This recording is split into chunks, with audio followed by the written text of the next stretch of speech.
On January 27, 1950, 70 years after challenging the train conductor in Bowling Green, Mary Church Terrell waited her turn at the entrance to Thompson's restaurant in Washington, D.C. At 86 years old, Mary was one of a dwindling number of people who could remember the days before segregation. She had spent her entire adult life under Jim Crow, but all around her, the segregated city buzzed with thousands of white government workers, politicians, taxi drivers, and streetcar operators, all of them insensitive to the racial inequalities that still afflicted the capital of the world's largest democracy. Even the restaurant in the U.S. Capitol building refused to serve African American diners. None of this was new to Mary Church Terrell. She understood that America's capital city was also the capital of American racism. In February 1915, in the White House, President Woodrow Wilson hosted the premiere of the wildly popular silent film The Birth of a Nation, which celebrated the triumph of white supremacy over Reconstruction and depicted African American men played by white actors in blackface as rapists. In 1919, white mobs attacked the city's black neighborhoods. Black veterans of World War I joined local citizens to prevent a massacre.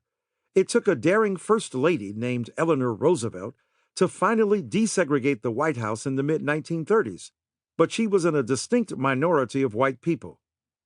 In the 1930s and 1940s, spectators in the gallery of the U.S. Senate could hear the likes of Mississippi Senator Theodore Bilbo, who hurled racial epithets openly while his colleagues looked on and said nothing. Backed up by the highest court in the land and by America's most powerful politicians, Jim Crow backed down only when a movement of brave citizens decided not to give up on democracy. Three companions joined Mary that afternoon as she crossed the threshold into Thompson's: Reverend William Jernigan, Geneva Brown, and David Skull.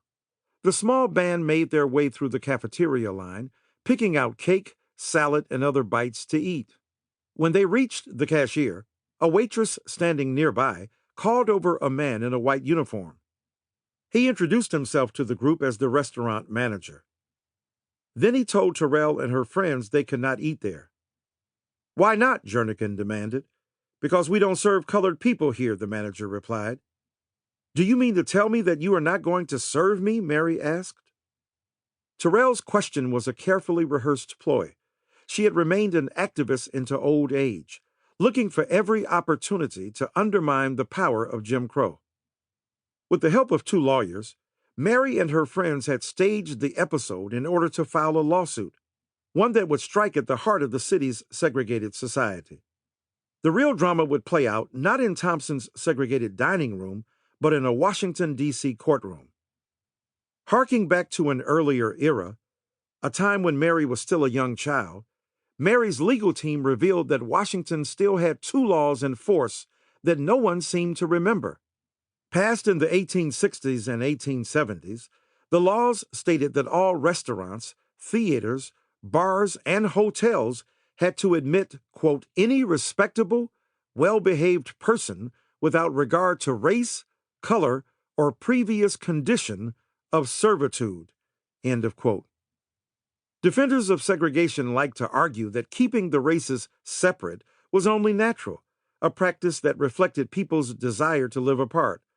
But D.C.'s lost laws revealed that the opposite was true, that white supremacists had imposed segregation's unequal rules on people who longed to live as equal citizens.